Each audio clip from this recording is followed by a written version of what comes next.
warahmatullahi wabarakatuh. Salam sehat sahabat sehat RSUD Kota Bogor. Hari ini kita mengadakan podcast dengan judul infeksi pada gigi. Ada narasumber kita Dr. Amalia, spesialis bedah mulut maksiofasia. Dok, di RSUD ini banyak sekali kasus-kasus bedah mulut yang kondisinya itu udah lebih saat datang itu sudah mengalami perburukan ya. Bisa diceritakan Dok, kira-kira kasus-kasus apa aja sih yang biasanya bersumber dari infeksi gigi gitu? Ya, jadi Dok, kalau misalnya untuk kasus-kasus yang sering ada di RSUD, biasanya memang pasien-pasien datang dengan kondisi gigi yang sudah terinfeksi, dan infeksinya bukan hanya infeksi yang biasanya infeksinya itu sudah lumayan parah, biasanya sudah ada pembengkakan pada rahang.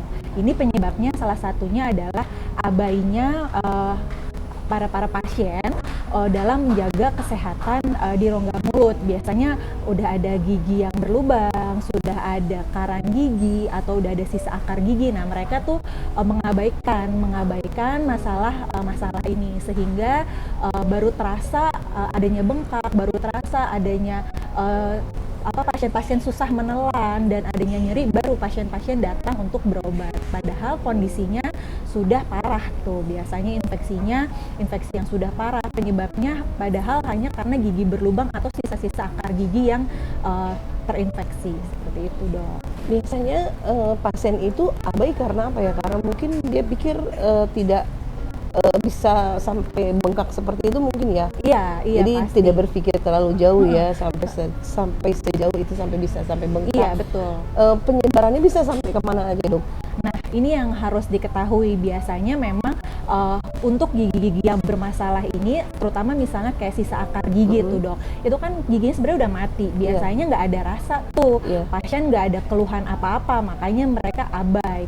Nah, biasanya kalau misalnya sudah ada infeksi yang besar, padahal infeksi itu awalnya itu udah kelihatan, gusinya tuh biasanya ada bengkak, muncul kayak ada jerawat sedikit di gusi. Nah, itu harusnya tuh sudah mulai kerasa tuh, itu tanda-tanda adanya infeksi, adanya peradangan. Nah, tapi karena kita biasanya pasien-pasien banyak yang mengabaikan tanda-tanda itu, biasanya didiemin, nggak berobat. Nah, baru ada keluhan infeksi yang ada pada rahang. Biasanya kalau kita bilangnya di daerah submandibula atau di daerah pada wajah. Kan kalau wajah pada rahang pada daerah wajah ini tuh terbagi-bagi Dok. Ada kalau kita bilangnya misalnya nih pada gigi bawah, biasanya paling sering tuh kena di daerah submandibula. Nah, kalau di daerah submandibula ini terus udah gitu nggak diobatin, pasien masih mengabaikan nih gitu, itu nanti tuh akan berbahaya Dok, karena si penyebaran infeksinya bisa sampai ke daerah leher, dimana kita tahu kalau daerah leher itu ada organ-organ pernafasan. Biasanya tuh nanti pasien akan ngeluh adanya sesak atau suaranya kok jadi sengau, biasanya kayak gitu. Dan paling sering adanya pasien nggak bisa makan, jadi nah, jeleknya adalah kalau infeksi udah menyebar seperti ini, pasien nggak bisa makan tuh, sakit buat menelan, intake makanan buat badan berkurang, sedangkan badannya lagi infeksi tuh, kuman-kumannya itu lagi ngehajar badannya, kasarnya gitu, lagi ngehajar badannya, tapi imunitas tubuhnya turun karena dia nggak bisa makan. Itu pasti penyebarannya akan lebih cepat karena imunitasnya juga menurun pada pasien. Jadi kalau misalnya dia udah melihat ada tanda-tanda infeksi, kapan tuh dia harus mulai pergi ke dokter gigi untuk mengatasi infeksinya itu Dok? Sebenarnya yang pertama, jangan tunggu ada infeksi kalau menurut saya, ya kan. Yang pertama, kalau misalnya itulah kenapa kita fungsinya untuk kontrol 6 bulan sekali ke dokter gigi. Kita lihat sebelum ada infeksi, kita bisa lihat gimana sih kondisi di dalam mulut kita, apakah ada gigi berlubang, apakah ada sisa akar, atau ada kalkulus atau yang biasa kita sebutnya karang gigi.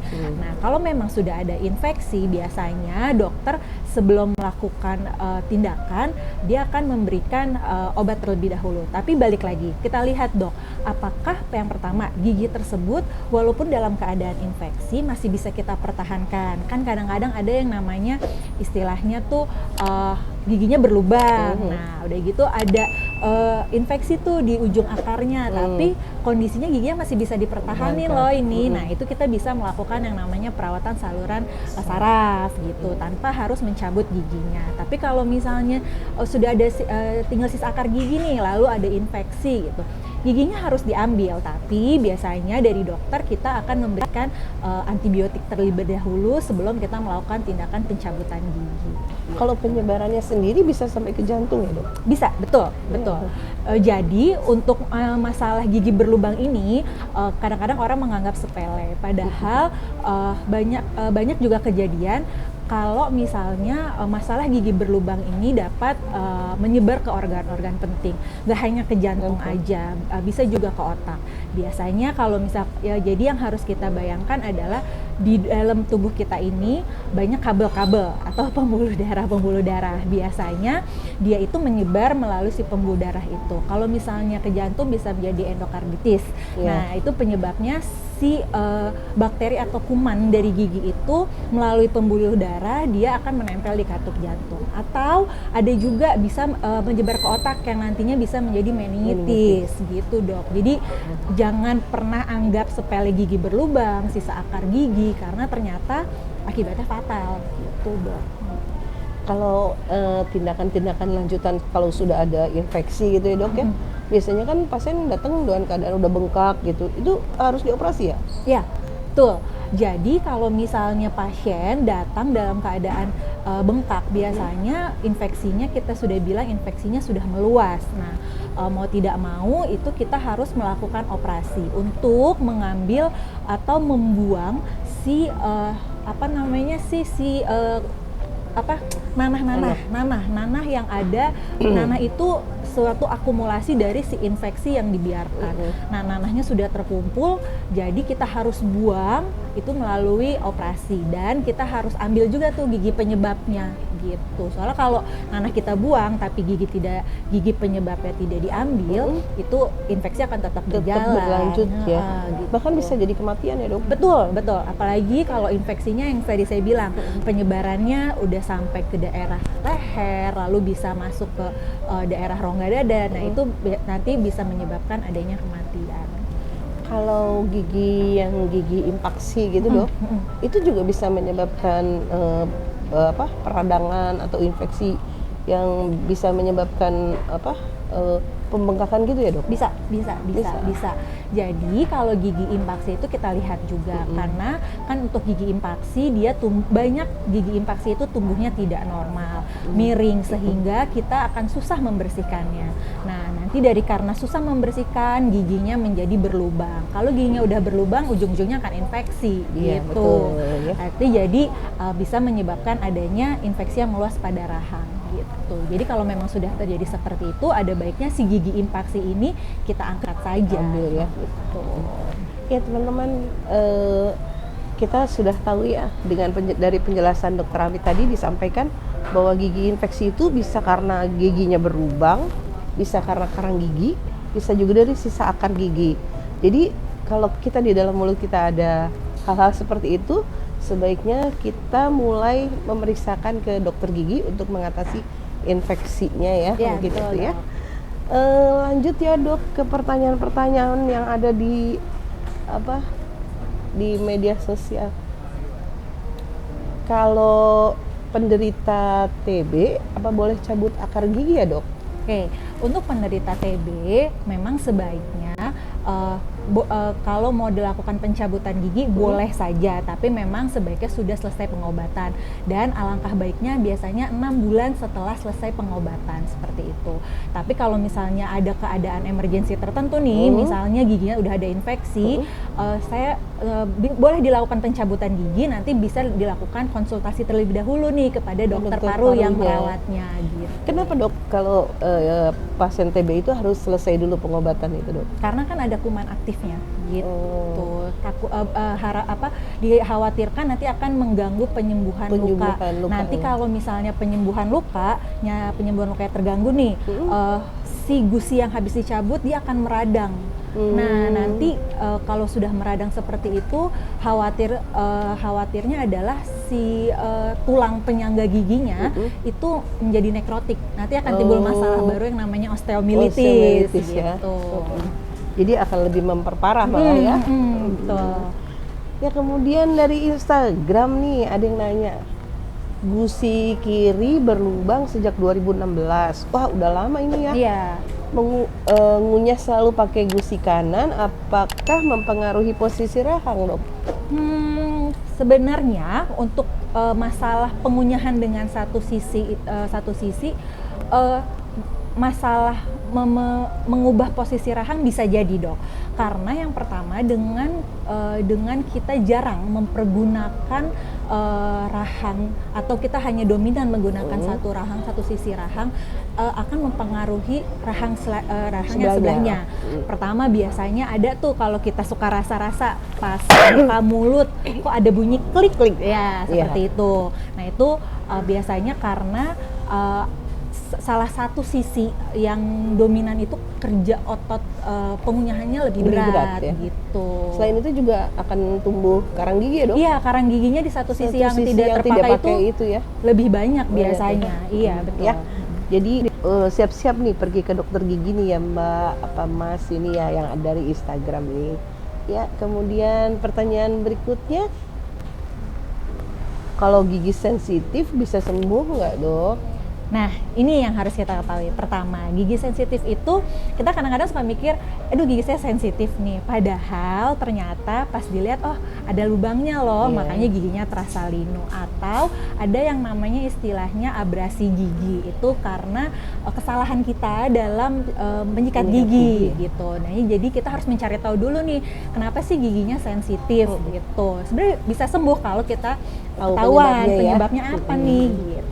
Ya, tahu dulu penyebabnya baru nanti kita sembuhkan ya. Nah, kalau ini berikutnya, gigi berlubang sudah lama tapi baru kerasa sakit sekarang terus ada dagingnya, apa itu harus dioperasi atau tidak? Oh ini polip nih, Dok. Polip, betul. Iya. Istilahnya dalam istilah kedokteran gigi pulpa polip ya, Dok ya. Ya. Jadi kalau untuk kasus gigi berlubang, kemudian sudah ada pulpa polipnya. Nah, apakah harus dioperasi atau tidak, Dok? Sebenarnya kita harus observasi dulu, Dok. Kita lihat dengan foto ronsen. Nah, biasanya kan kalau sebenarnya polip itu adalah suatu akumulasi dari infeksi ya, Dok, yang dibiarkan. Nah, tapi kalau misalnya kondisi giginya masih bisa dipertahankan dari hasil foto ronsen, bisa ditambal. Atau kalau misalnya tidak bisa nih dipertahankan, ya udah kita cabut aja. Tapi bisa dengan anestesi lokal di poli, tidak usah sampai harus operasi di ruang operasi.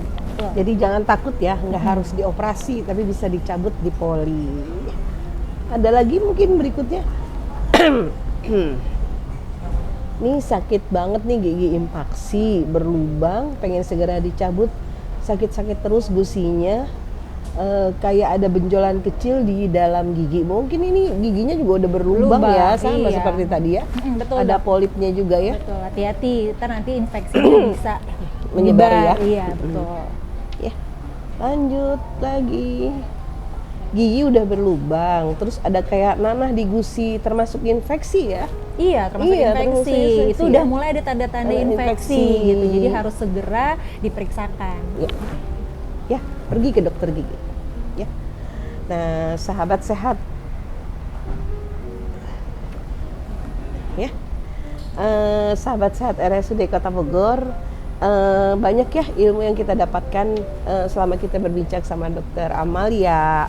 Jadi Dokter Amalia ini dokter bedah mulut spesialis maksilofasial, bedah mulut maksilofasial.